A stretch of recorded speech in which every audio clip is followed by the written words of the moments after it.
Hello everyone, I'd like to welcome you to today's webinar to mark National Bystander Awareness Day 2021. I know that we've got a wide sort of audience from a variety of places, so I don't know if people are happy to just put what their names are and where they're from in the chat. We can sort of touch base with you and see where some of you are from. I'm just going to give a little bit of history. I mean, National Bystander Awareness Day is like any other National Awareness Day. We've just had International Women's Day, which is a focus to raise issues and raise the campaigns around equality around women. So we've also got on the 20th of March coming up, the UN Anti-Racism Day. So these national days are always a good focus to highlight the key areas.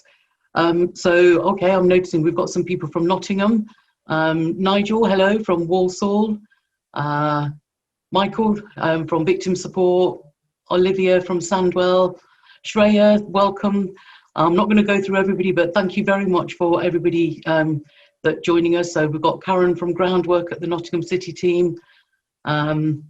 We do have Joe and Kat who are going to be managing the chat function. So if there are any questions that you have or any points that you want to make, Joe and Kat will be able to respond to that. So just going back a little bit, Communities Inc. is now 10 years old this year, and we started doing work around hate crimes 7 years ago. That all changed for us in 2016. The result of the EU referendum meant that hate crimes, reported hate crimes, went up. And went up quite drastically by 30% across the country, and in some parts of the country they went up by 100%, and in Nottinghamshire, where we're based, by 75%, which is a really big deal because we know that hate crimes are grossly underreported anyway. So we started thinking about the role of the bystander. We all saw the social media clips around people being abused, sometimes physically abused on public transport, out in the public arena. So we started thinking there's a role that bystanders can play, but we were conscious that people often don't intervene because they're concerned about their safety and they don't know what to do. And that's really where we had an opportunity to develop our Stand By Me project, which we piloted in 2018. And last year we got the go-ahead from the Google Impact on Safety Fund to actually roll it out nationally across England, Scotland and Wales. So why have we got the 13th of March? National Bystander Awareness Day is on the 13th, which is Saturday, but we're marking it today. That was the date that Kitty Genovese was murdered in sight of, it was said, 38 witnesses, and nobody helped. There have been some questions raised about that particular story, but that is the case from 1964 on March the 13th that led to the research that came up with the term bystander and the bystander effect. So what we're going to have is a mixture of interviews for the rest of this session. We've got contributions from organisations and people that we've worked with, some that we're hoping to do more work with. We've got some case studies, so people talking about their experiences and some information. So in this first segment, we have an interview with Victim Care in Nottinghamshire, but I'm going to first hand over to Clint, who's going to tell his story about his experience. When I came out as a gay man, that news spread like wildfire around the area in which I lived. One day I was walking to the city centre with a group of friends of mine, and a fairly large group of people started hurling abuse at me, calling me names such as queer, saying that I was going to go to hell, I was going to be punished for my lifestyle, etc. This particular incident, as well as others, made me feel very afraid, because obviously I don't know if someone's brave enough in the street to shout abuse at you, you don't know what they're going to do, what they're capable of doing. It's quite an intimidating, quite a terrifying situation to be in. But it'd be nice just, to have people defend you, rather than having to feel like you're constantly having to defend yourself, constantly having to protect yourself. There are safe ways to stand against hate. See, report, support.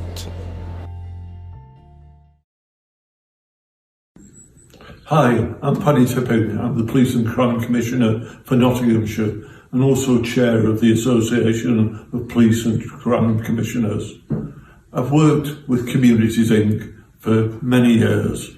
They're a really professional body, and I'm struck by the work that they've done on National Bystander Awareness Days.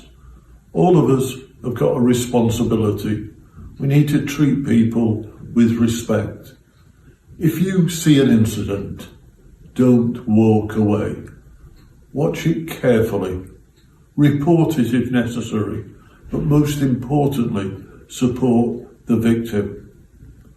Hate crimes are a really nasty occurrence. We've got to fight to get past it and through it. So that's why I'm working hard with Communities Inc., particularly around this important campaign day.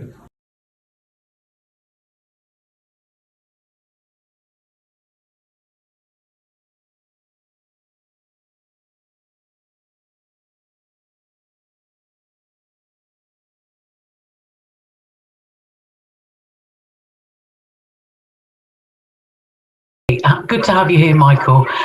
Michael, could you just tell us a little bit about Victim Support Services? Victim Support Services, the way that they work is to support victims who've been victims of crime, and they, in general, will offer emotional support, practical support and advocacy on the behalf of the victim.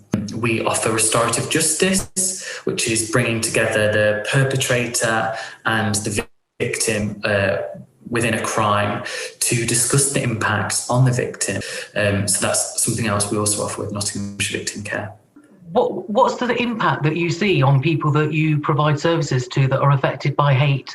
So the impact can be huge, you know, and it's really important as well to consider that the impact is individual, it is personal to the person who's been targeted, because with hate crime, as we know, it's a targeted crime where it's something around your identity, it's something about who you are, and so it often feels really, really personal to the victims of hate crime, and so we see our victims experience psychological impact, behavioural, physical and financial.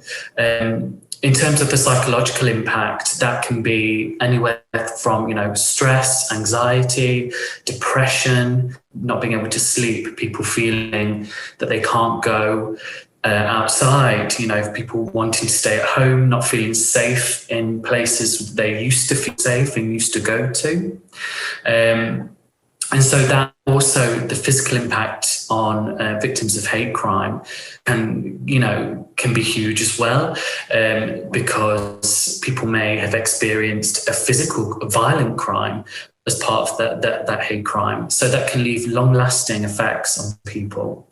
And financial is one that I think, especially perpetrators, you know, may not consider this to be part of the impact of that crime. But if you aren't able to sleep, if you're not able to go to the places you're used to going to or go to your workplace, there are then going to be financial impact on the victim and you know, their life and their livelihood. And kind of looking outside of the individual experience as well, it can really disrupt community cohesion and isolate a part of the community and really disrupt that sense of safety within a community and how communities gel together. There may be people that experience sort of hateful behaviour, sort of prejudice. Maybe it's not an obvious crime that they've been affected by, but support is also available to people that are affected by incidents.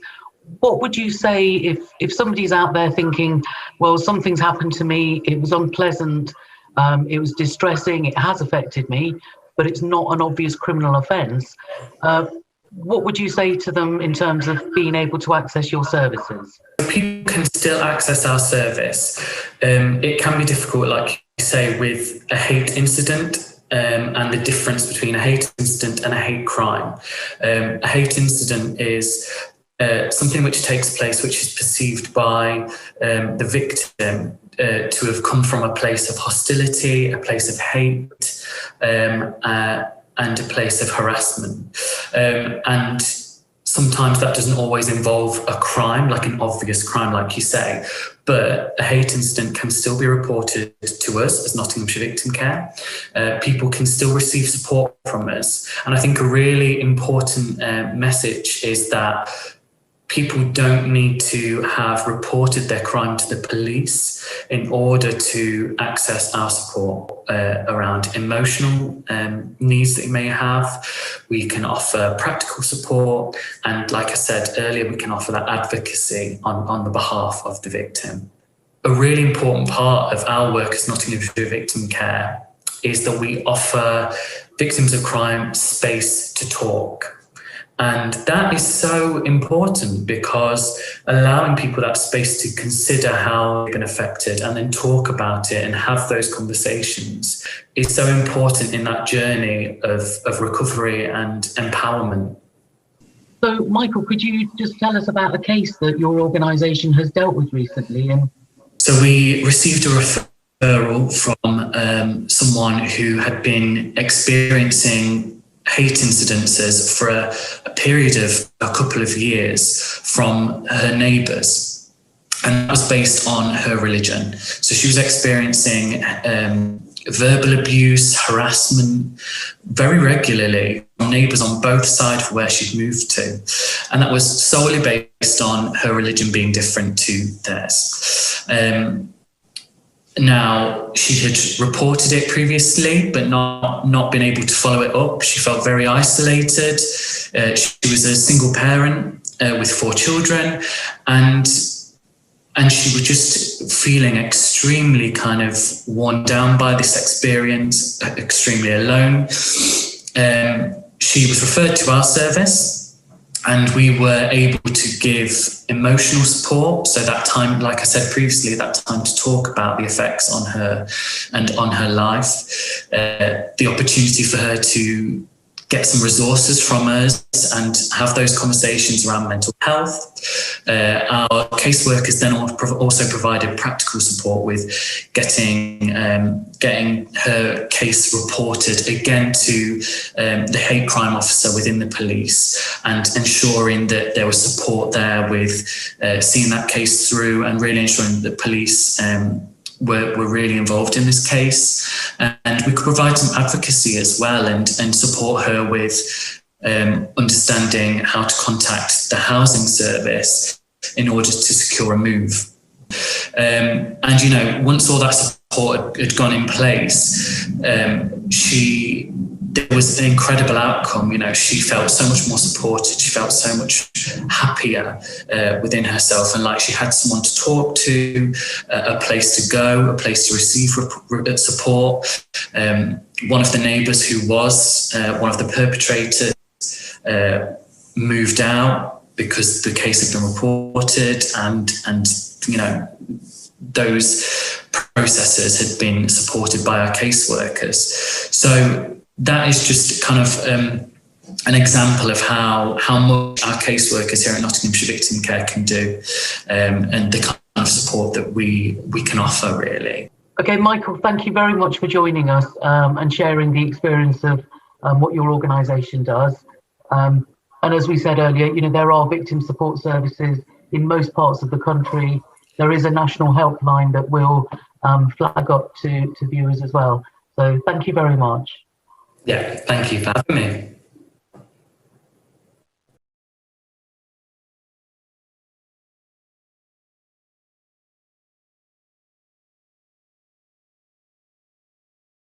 Hi there, I'm Councillor Rebecca Langton, Portfolio Holder for Communities at Nottingham City Council.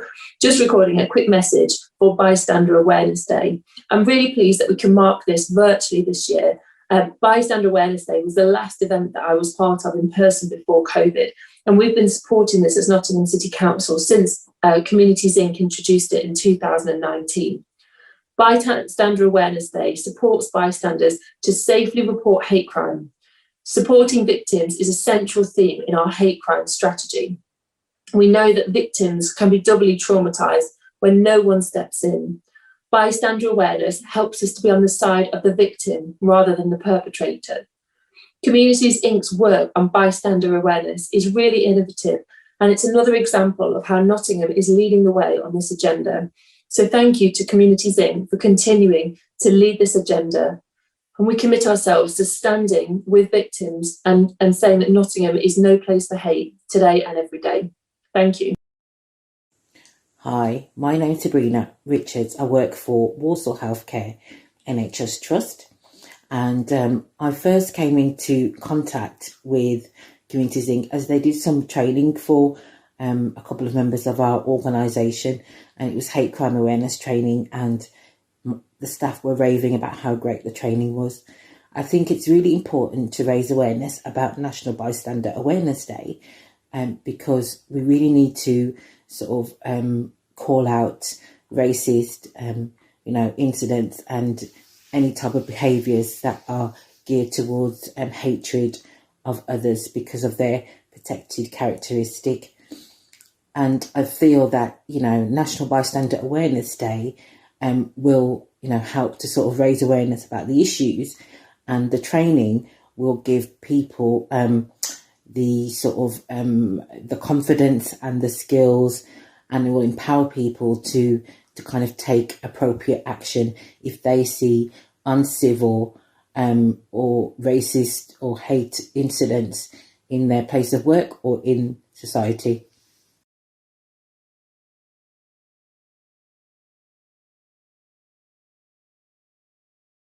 Well, I've just been looking through the chat. It's great to see so many people that we know, and also quite a large number of new people. So if you're not familiar with our work, hopefully this webinar will tell you more about that.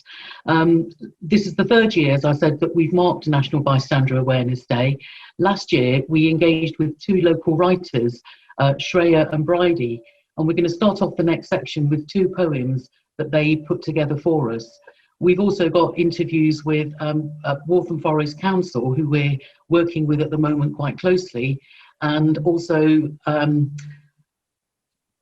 Lydia from TextGain, who looks at tackling hate online, as well as Richard and Kathy, who attended our training that we did last year in the West Midlands. So first of all, we'll go to the poems.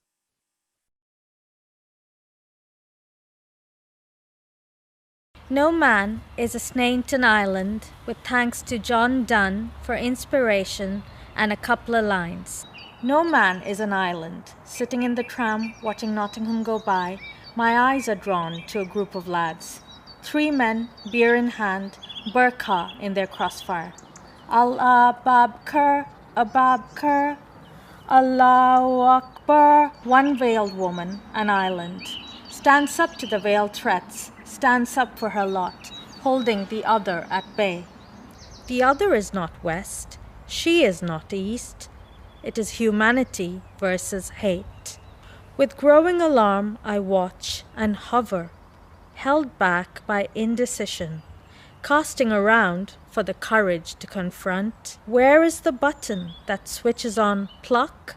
Scramble, grip, press, squeeze. Panic sets in. As they watch, they glower, and it glows, the button. Amber, ambered, I fly, yellow-bellied, off the tram. I pressed, squeezed, wrong button. With it, my good intentions undone.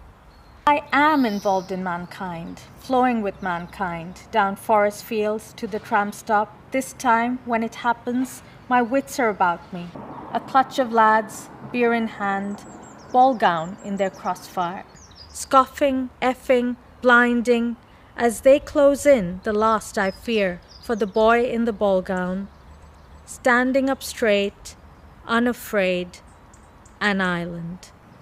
I scramble, grip, press, squeeze the buttons. I call the police. I call out to the tram stop crowd.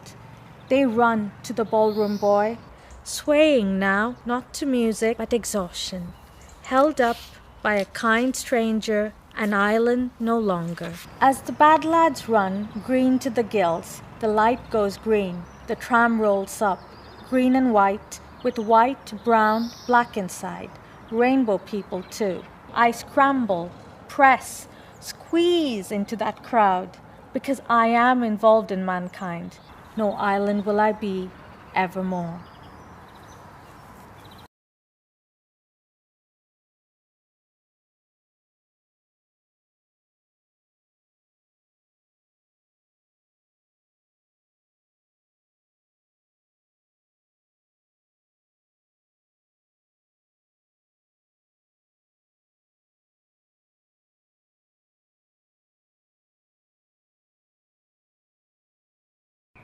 Rust. Man 1 is sitting on a bus, alone, top deck, reading a book about DIY. An article is explaining how to slot nuts into bolts, what to do when they should comfortably fit, but there's some other force preventing it. Rust, says Man 2. Man 2 is standing over Man 1, his hand threaded through the metal frame of Man 1's headrest. He is grinning with a steel shine. Rust, he says, again, is a problem in this country. Rusty people like you have no place here. Man 1 looks up at Man 2 and then straight ahead, taps his thumbnail quickly, the clink hammer in the air. Other passengers shuffle. If they ignore Man 2, it's almost like this isn't happening. But Man 3 gets up, sits next to Man 1. He comments on the rain, how it makes everything dull, how it's particularly bad today. Man 2's skin starts to flake off in chunks, turns red. His voice crumbles, the walls of his throat collapsing. He cracks from the middle of his forehead down to his chest, to the tips of his toes, and back up again. Everyone stares at Man 2, logging his face, the corrosion in his eyes, the smears of orange left on the floor where his feet have dragged. Person 1 takes a seat too, comments on the weather some more. So does Woman 1, Person 3, Woman 2, Man 4. Person 3 notes the time, the place, the number of the bus. Phones meet lips to report the rust. Man 2 gets off, disintegrates into his stop, a condemned tool shed. All the passengers stand by Man 1, see that he was reading a book on DIY. You shouldn't be left to deal with it yourself. We have the numbers for friends who can help. That was awful to see. How do you feel? Are you okay? Man 1 replies, I will be.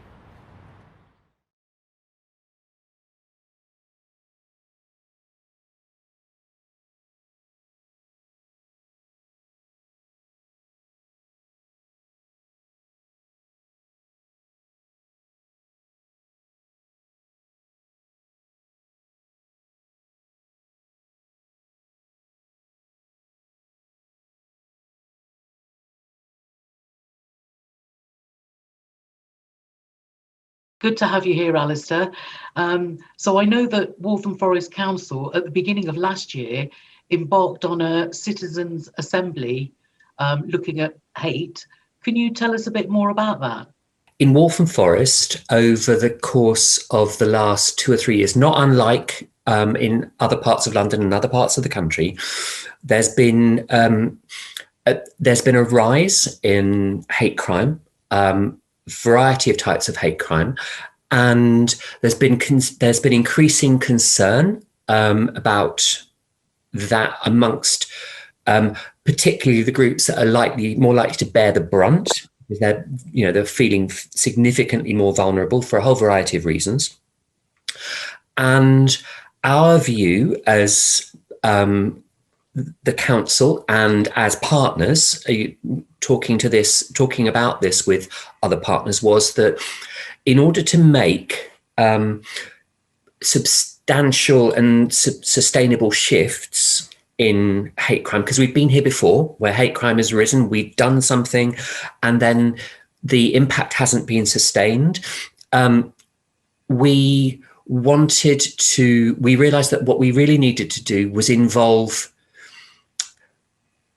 the residents as a whole in determining how the resident group wanted to respond to this, what they thought of it and what they thought we should do about it. Because it isn't good enough or sustainable to simply direct those questions at those groups who are experiencing hate crime, because it's the responsibility of the broader community to articulate and live the norms they want to live by. So the Citizens' Assembly process really for us was one about bringing a completely new group of residents, representative of the borough demographics as a whole, into a democratic process to really get below the surface of hate crime and why it happens, and understanding what the impact is, and then understanding what the community's role should be, and they would want the role of the community in Waltham Forest to be in addressing that. And I think that the process itself, which involved bringing people from all walks of life who would never necessarily come across each other into the same space, to talk about what are potentially quite contentious issues, and in a way that was safe and supported, really helped, I think, a deep and meaningful discussion to take place, which really shifted, it brought together what were potentially quite fractured and fragmented and conflicting views into a much more coherent understanding of the impact of hate crime, and really galvanized a strong desire across that whole group to want to change that. So I know that there were a number of recommendations that came out of that inquiry. Could you just tell us a little bit more about those?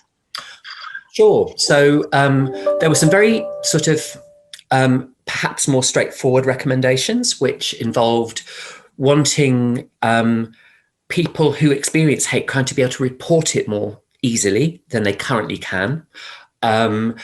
They wanted that, the residents thought there really needed to be a role within the partnership that certainly glued things together to begin with, to make sure that the recommendations could be driven forward. One of the more difficult to sort of envisage recommendations was about how we could take forward residents becoming more involved in intervening in a safe way, because one of the things that the members of the Citizens' Assembly panel were talking about was, wanting to be able to intervene, to stop something happening when they witness it, but being unsure about how to do that safely, and to not make themselves vulnerable in the process. And so that was one of the more, it was fantastic that, the residents were saying, we have a role to play here. We want to play that role, but we don't know how to play that role. And so then that was what encouraged us, because we had already been thinking about bystander approaches to some very specific violence against women and girls work. And there seemed to be a really interesting read across to hate crime. And so that's one of the reasons why, bystander training in particular was something which we floated with our resident group. And, they just thought would be a fantastic, option and opportunity for us to implement here. Having sort of, worked with yourself and your colleagues on this programme, we anticipated a fair degree of interest in the programme, but we've been pretty overwhelmed having started it. We've increased the number of ambassador programmes that we're hoping to do. And I think that's partly down to the integrity and the credibility of the work that the Citizens' Assembly did. Mm-hmm. How do you see things changing in Waltham Forest over a period of time, having invested this time and effort to do this work? What do you see the impact of that being in the longer term? I've worked in Waltham Forest in a variety of roles for almost 20 years. And one of the things that's become apparent over many years about Waltham Forest is that there's a sort of a culture of altruism in the borough. And that's also been apparent in the way that residents have responded to very COVID-specific needs within the borough. And, you know, we've had the largest volunteering cohort of any London borough in response to the call that the leader put out. So I think what this is showing us is that it's confirming that residents want to be involved in understanding and leading the design process in problem solving. It's showing us that the ideas that they come up really fly with other residents, because what we're doing is we're sourcing those ideas from a group that is representative of what the wider group is likely to be thinking. And so I think what it's saying to us is very much that the process of trusting residents, the process of inviting new and representative groups in to think through knotty and difficult problems is a really successful one. And it's one which the council has gone on to replicate, particularly in response to COVID. And I think that certainly in the world of community safety, in the world of safeguarding, I think that there is a lot to learn from how you generate solutions to problems, how you co-produce those solutions, and then the role that residents can be supported to play in intervening in those problems before to prevent them from requiring some form of professional input or professional assessment or service.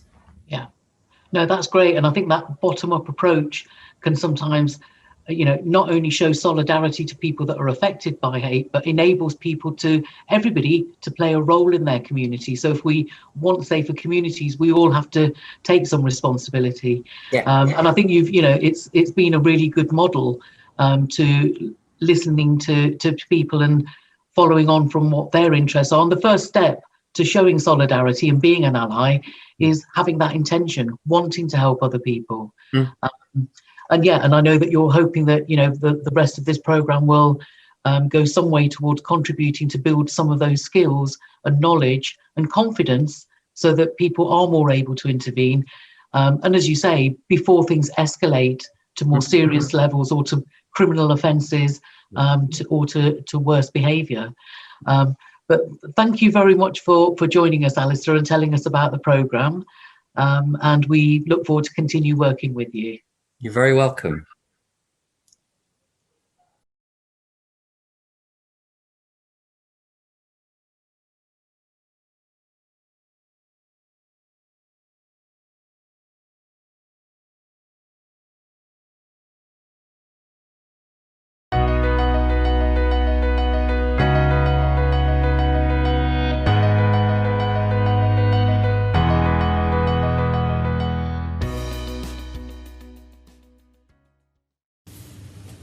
Hi, my name is Sue Walton and I'm the Business Manager for Solihull Safeguarding Adults Board. In September last year, I attended a training day on hate crime facilitated by Communities Inc. and I was introduced to the bystander effect. I was so taken by the effect bystander apathy has, but actually how quite easily we can individually and collectively help people and empower them. I asked Communities Inc. to share with Solihull their Stand By Me work. Their 2-hour presentation to us was so powerful. Practitioners and professionals from across Solihull who work with vulnerable adults attended, and whilst people found the webinar at times emotional and difficult, they also found it useful and inspiring. National Bystander Awareness Day is an excellent initiative to raise awareness, and as such Solihull Safeguarding Adults Board will be supporting it. Greetings to Stand By Me on Bystander Awareness Day. I'm Patrice O'Neill, founder of Not in Our Town, speaking to you from Oakland, California. For 25 years, we've worked with local communities in the U.S. and around the world to stop hate, racism, and bullying and build safety and inclusion for all. The dangers of hate and extremism are on display all over the world. I don't need to tell you this is such a perilous time. What we do next in every local community across the globe is more urgent than ever. That's why efforts like Stand By Me and Not in Our Town are so important. We have so much to learn from each other, and we know that one town can influence another, and those effective practices can spread. Standing up to hate and bias is never easy, especially for those who are targeted. But if we find the courage and make it a practice in our everyday life, the force of all of us can become so much stronger, and we can build the political will to make the change we know is needed. We hope the stories and ideas emerging across the UK can help guide communities everywhere as we work to build a more inclusive future. Thank you so much. We can stop hate together.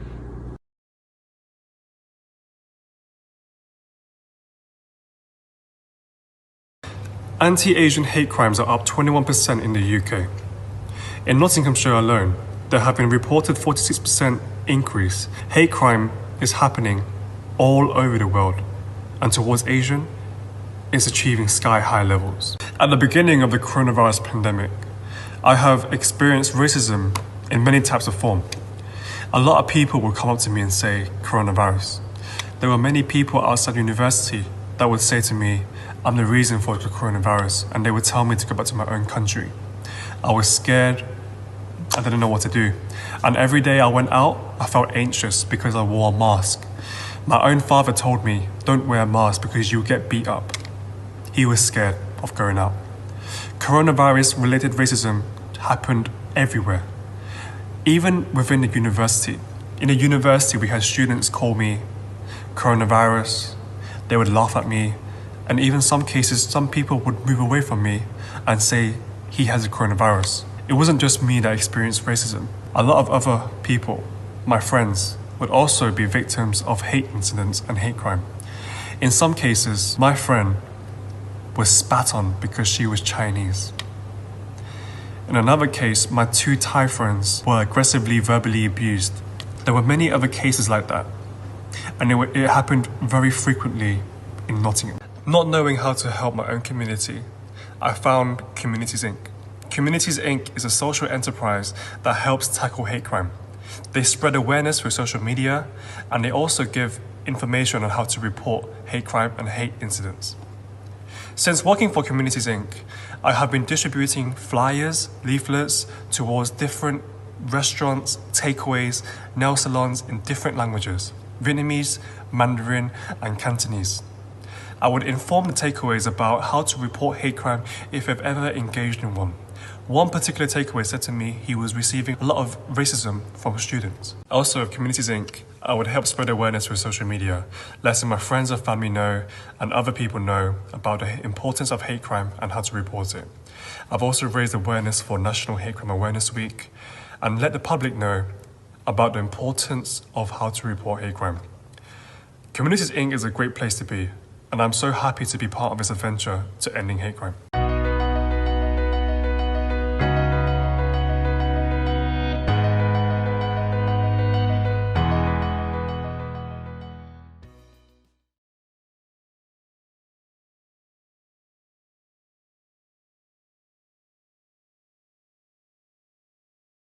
Kathy, could you just tell us a little bit about the organisation that you're from?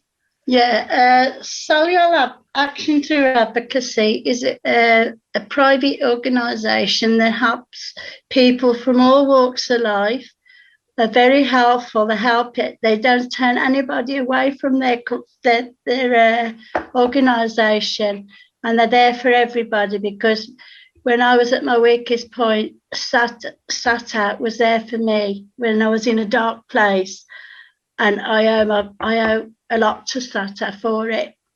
So yourself and Richard both attended the training. So Richard, if I could just ask, what was it that you were interested about that made you want to come on the training? Well, I think that the issue of hate crime in particular is something that a lot of people, they know it goes on, but they like to brush it under the carpet. And I think it helps us as an advocacy group if we know more about what's going on, then we can take the adequate steps to try and not resolve the problem, because you'll never resolve it, unfortunately, but to try and make it as easy as we can for people who've suffered it to be able to deal with it. It helps us with our training. So Kathy, you were there on the training as well. Could you tell us, how did you find the training? It was emotional, but I found it very interesting. And I think there should be more training done to organisations to stop the crime. And what was the thing that you got out of the training that you remember the most, Kathy? The most out of the training I got, because I never ever thought, because I'd never been to an hate crime training before, and I got a lot out of it. I was really proud of myself. I know it was hard on the day, but I got a lot out of it, and I've managed to try and help people. Okay, and Richard, just coming to you, I mean, on the day we covered a different range of sort of interventions that people can make, some that are more direct and explicit, and some that are a little bit more subtle. How helpful did you find being able to think about a range of interventions? It taught me that a lot of the times the best intervention that you can make is just to contact somebody. Try not to get personally involved if like somebody's been attacked or something like that. But also, if you can, to go up to the person and see if they're okay. Show empathy, in other words. Yeah. And don't just walk by. That's great. And sometimes it's those small things that can make the difference, isn't it? And just, you know, that was one of the key messages that we shared on the day, that if you have an opportunity to just go and touch base with the person that's affected, and as you said, even if it's just to say, are you okay?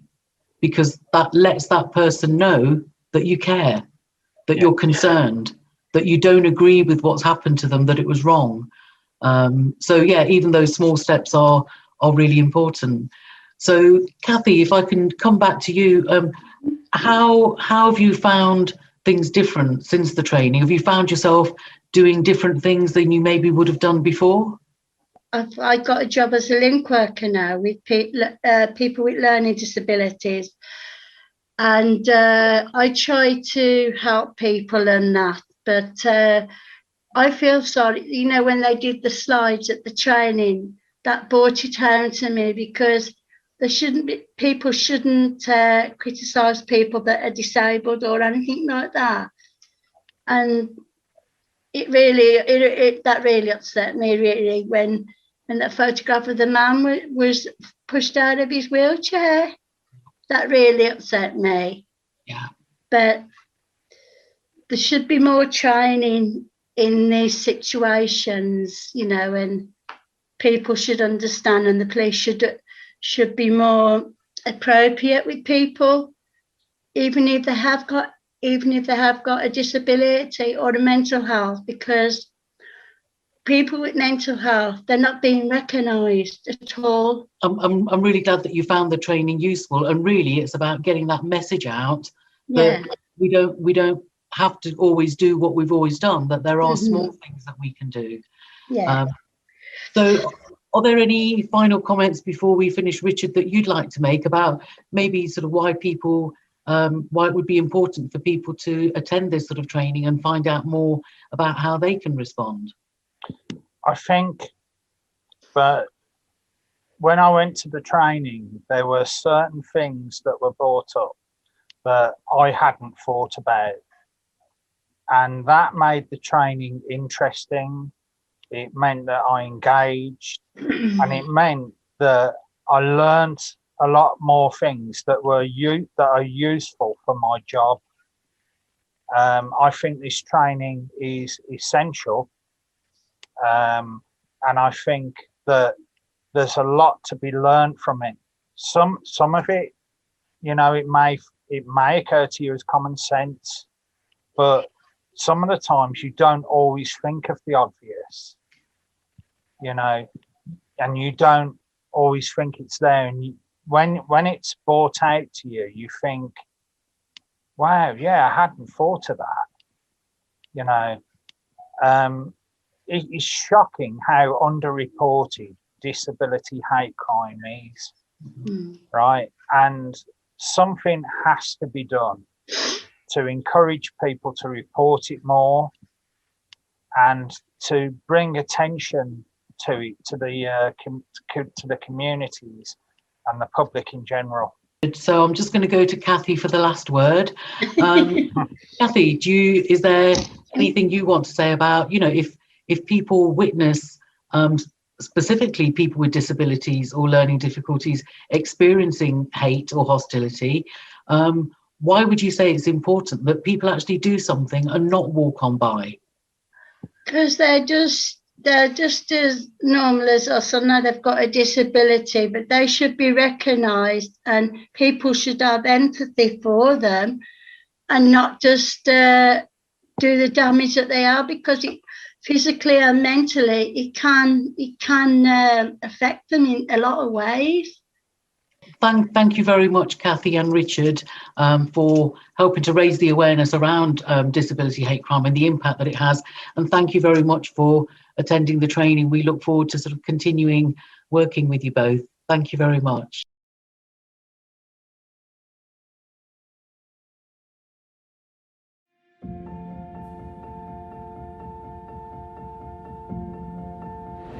I experience hatred just because I'm a woman.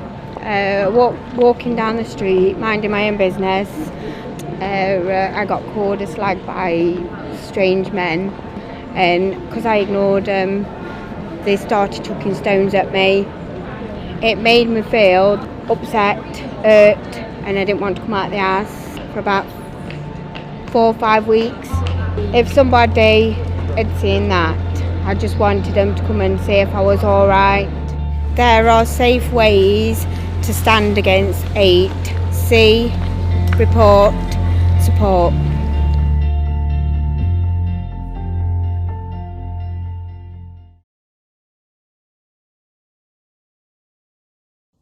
Hi, my name is Nick Mansell. I'm a police officer with the West Midlands Police, and I'm currently stationed in Coventry, where I'm the antisocial behaviour and hate crime lead. Stand By Me training was organised by one of my chief superintendents, who's a lead in this area, who arranged for the Stand By Me team to come to Coventry and do a presentation to our partners. I think it's incredibly useful, for one, because a lot of people still don't understand what hate crime is. So it's an awareness of hate crime and what it actually entails. And two, people don't know what to do when something's happening. People are afraid to get involved. The more knowledge that's out there for people to understand what they can do in a positive way that doesn't put them in any harm, doesn't put them any risk, is a real positive in terms of bringing communities together. I see this having a massive impact on our communities, and I'm really keen to spread this message as far and wide as possible that you can do something positive about hate crime. You don't have to get involved in any kind of physical way, and you can be there to help people in your community, whether they be friends, family, or further. Thank you. Hi, my name is Christina Tribble, and I'm the Cultural Attaché at the US Embassy in London, which means I have the great honor of promoting cultural and educational exchange and partnership between the people of the United Kingdom and the people of the United States.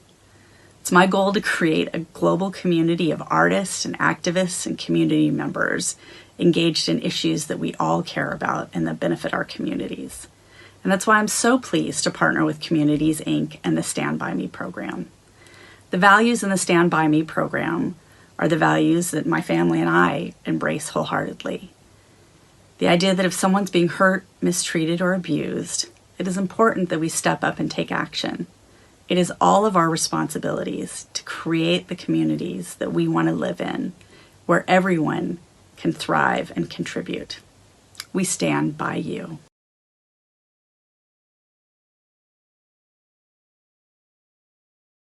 Well, it's great to have you here, Lydia. Thanks for having me. Could you tell, I mean, we hear a lot about hate speech online. There's been some more sort of prominent examples recently in the media, but could you just tell us how hate speech online has changed and developed over the last few years? Sure. I mean, it's such a problematic topic for lots of different reasons, and I'd love to run through them with you quickly, Shamshir, to give a bit of context. But it kind of starts off with, if you Google or if you put hate speech into the Met Police search engine, you don't really get anything. It's mentioned in a couple of meetings and that's it. And that's part of the problem. There's no universally accepted definition of hate speech. It's very subjective and everybody has a different version of it. But I think that's one of the barriers that we have when we're talking about this subject in particular. And a big part of the problem in hate speech is there's this big conflict between freedom of expression and the right to live without discrimination. They're both fundamental rights for people, but they kind of conflict with one another. And it's that tension between the right to say whatever you want to say and the right for other people not to be attacked is what's being used really to not solve the problem of hate speech. Because what's happening is one side is just calling anything that isn't free speech censorship or taking away people's freedom of expression, and other people are being silenced into saying they don't like what's happening online in terms of freedom of expression. So that's really one of the biggest problems, is the grey area between the two of those. So could I just ask then, Lydia, I mean, obviously we don't live in a bubble online, you know, we also interact in the real world. What do you think the relationship is between hate speech online and how that translates into real life situations? Well, part of the problem with hate speech online is that it's not policed the way, for example, hate crime should be offline. So a lot of the power has gone to social media platforms to decide what constitutes hate speech. So the issue with that is that it's a little bit lawless. People can make up IDs. You know, everybody's had experience of being bullied online, but also it means that people can say what they want to say with impunity online, and so that individuals are left having to fend for themselves, and people become like almost like lone warriors, and they become either people who are the victims of hate, online hate, or they witness hate, as we see in the offline context as well. So I think the connection between hate speech online and offline hate crime is one that is so difficult to prove. And I think in the last 4 to 5 years, we've seen this situation escalate. We've seen anecdotal evidence of the link between what's said and what's done in real life, that it means we have to take this very seriously and we have to do something about it. So, I mean, I can give some anecdotal examples. So in 2018, there was an article published in The Telegraph. It was our current Prime Minister, then journalist Boris Johnson, said that women in burqas were like letterboxes and bank robbers. So if you take that example, in the 2 weeks after that incident of some would describe as hate speech, there was a 285% increase of attacks on Muslim women, where in some cases they actually cited the article and the reference to bank robbers and letterboxes. So the words that were printed led to offline violence. Now, how directly we can say that happened, it's very subjective. We've got to investigate the link between those two things. We can't ignore it, and we can't just use the freedom of expression excuse to cover everything. And I mean, social media platforms, I think over the last few years have certainly been getting a lot more, maybe it's pressure from external agencies looking at how they can contribute to addressing hate speech online.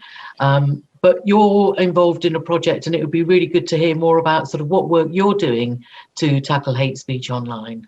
Well, we think a lot of the problem with social media hate speech is that people aren't aware that they can report hate speech to platforms and to the police. And I think that's a really important thing for people to be aware of. So we've developed this project, which it addresses lots of different needs in relation to social media hate speech. We're offering free mentoring and training on how to respond to hate, how to report hate to police or social media platforms, but also how to create positive content that counters the flood of hate, because I think a lot of people have seen so much hate, they really just want to run away from it a little bit. They want to give up on social media, even though there are lots of pluses to social media platforms. The tide of hate is putting people off getting involved on social media. So what we're trying to do is we're trying to inject a bit of positivity back in there, create lots of content that we want people to share widely that is more positive, teach people the skills, digital resilience, media information literacy, clever ways to respond. And we're also, the unique part of the project is that we're actually introducing some artificial intelligence, which is quite different. So we've trained the algorithm to identify incidents of hate speech so that we can respond anonymously and learn how to report in complete anonymity. So anybody who's part of the project can feel safe and their identity is protected. But there are so many fantastic initiatives out there combating hate speech and doing something about the spread of hate speech, not just on social media, but also in traditional media as well, because obviously the traditional media has a role to play, like Stop Funding Hate or I Am Here, which is just fantastic initiatives that take very little time to support as individuals, just with a Facebook or a Twitter account. Brilliant. And so this initiative that you're working on at the moment is something that people can still get involved in, isn't it? Absolutely. We're rolling, constantly training upstanders, people who want to learn how to do something good about the state of social media at the moment, if they're interested in learning, if they care. If you just go to dtct.eu and there's a join us page, we'd absolutely love you to join us, come on board, get some mentoring and inject a little bit of positivity back into social media. That's great, Lydia. We'll make sure that we share those details with our audience as well. Thank you very much, Lydia, for the work that you do. It's been fascinating hearing from you. And we look forward to working with you more in the future. Thanks a million. Thanks for having me, Shamshir. Keep up the good work.